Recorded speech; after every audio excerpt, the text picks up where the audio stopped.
So this is what it looks like. I think by now, everybody that has a Commodore 64 has noticed that perhaps the power plug, like I'm showing you here, might not be the most optimal place to have it. It's a little awkward. Most people may not care because you've got joystick port stuff coming out here. But if you have like a setup with your floppy drives, I can see that it's awkward. It gets in the way. In that case, I saw a guy on the internet make a cable like this, and I've made a few myself and sold them. And that fixes the problem if you want to have a nice clean desktop. But in reality, I wish that Commodore it would have been nice if they had done that. But if they had just put a power port right here, and there's nothing in the top here, and this case, by the way, is not very pretty. It needs to be sanded and painted if I wanted to make it better. But I think the power port should have been here. So you have a nice bundle with your disk drives and your video out, and you could have had power too on top. So what I'm thinking about doing is making a port right here, and so I have a bundle that comes out at the same place. And show you what I'm going to do.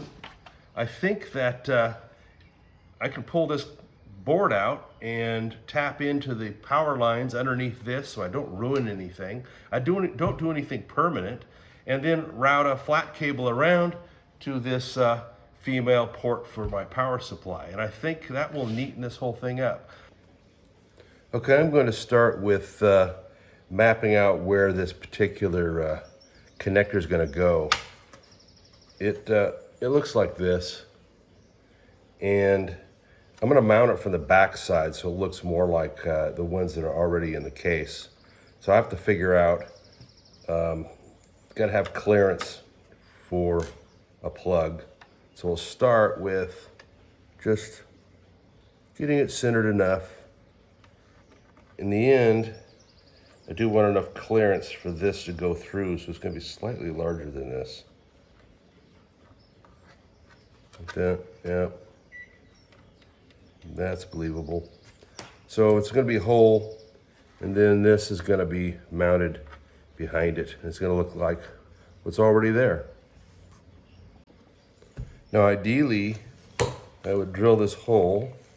Oh, wait a minute. We can't do that. We got to take out the keyboard.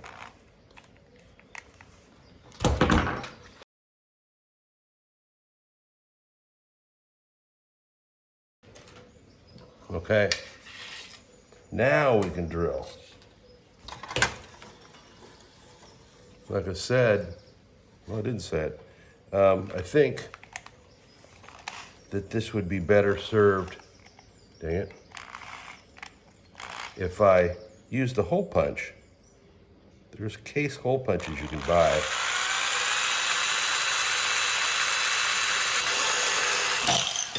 That would make a nice, clean pull-through hole. But I don't have any of that equipment. It's kind of expensive, maybe not a Harbor Freight or something, but I'll just sneak up on this until the hole's the right size. Ooh, gonna be a little bit high. All right, let me go get another one. So I'm gonna sneak up on this hole.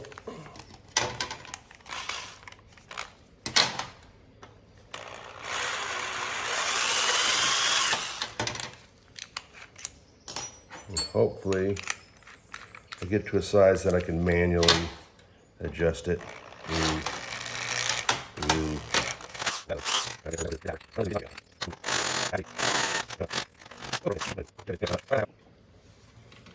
Okay, got it to that. Not close enough. I don't think I want to use any more drill bits on this. So I'm just going to sneak up on it with this round file.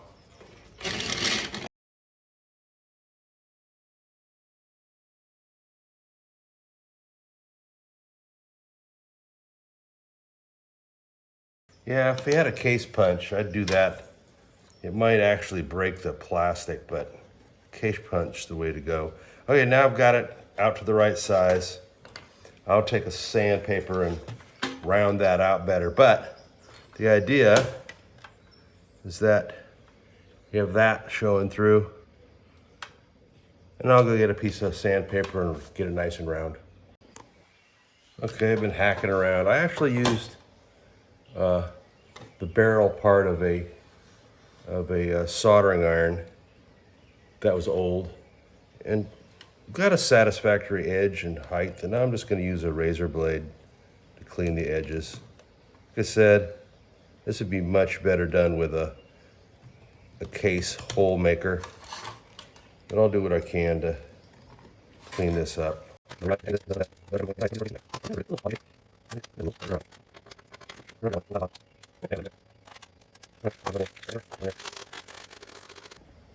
Okay, against my better judgment, I should have put this on the outside, but I didn't want to. I'm just seeing how this would be done. I think putting this on the outside so you don't have to, so you just clear the barrel of this would be a better way of doing this by far. But we're not doing that. I'm using my trusty hot melt to get this into a position.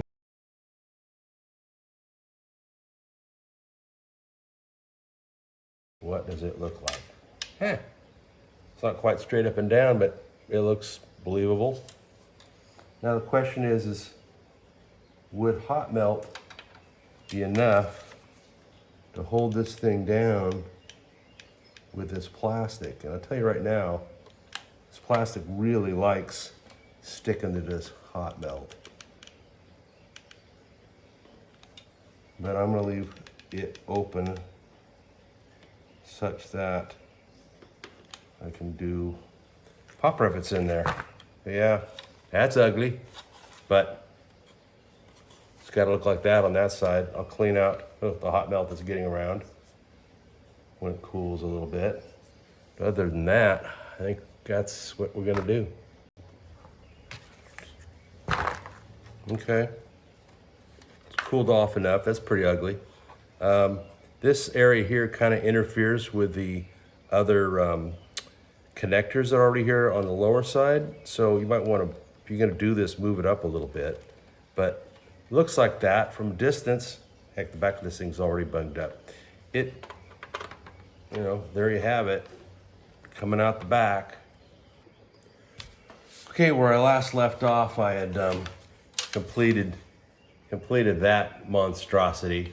Yeah, that's ugly, but it works. It works. This stuff, this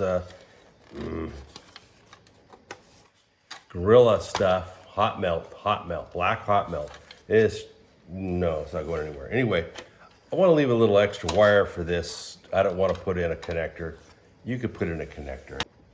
Okay, now that I've picked up the AC voltage, now I got to pick up the plus and the minus. The ground is definitely this center pin. Easiest thing to do is just test for it. And where is my 5 volts?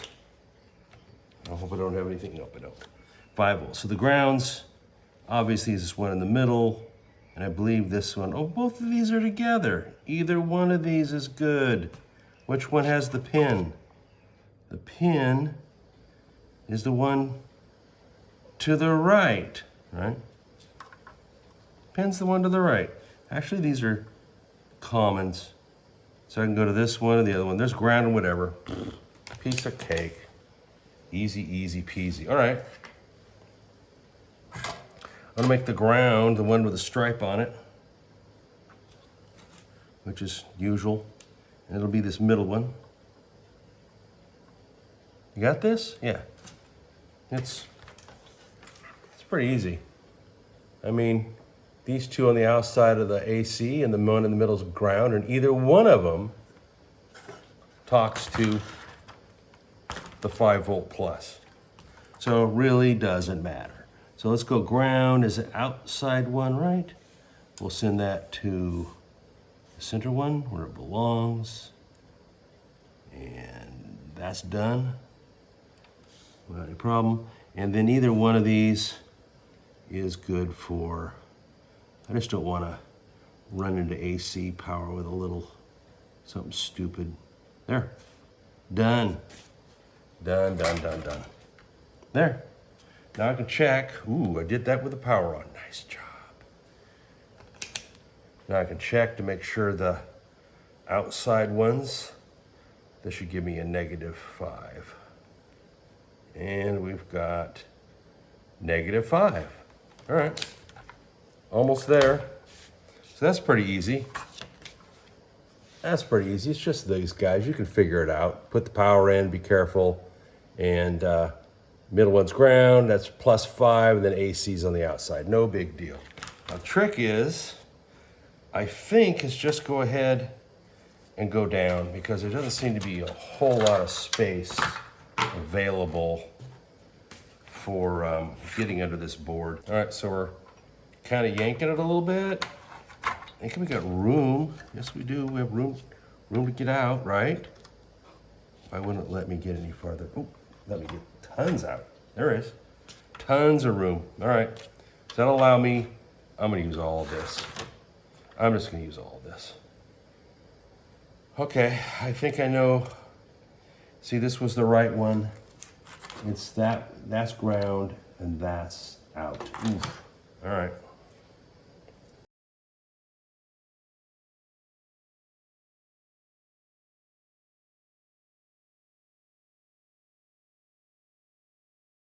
And they show 10 ticks.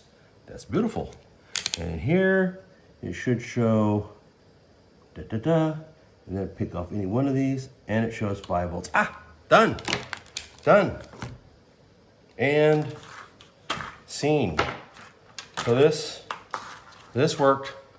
I just picked off of, just picked off from underneath. You saw that, and then bridged it over to my new deal. Now that we'll all go together. Oh, hell yeah, it'll be fine. It'll be fine. All right. Yeah. So this is what it looks like when you bundle them all together.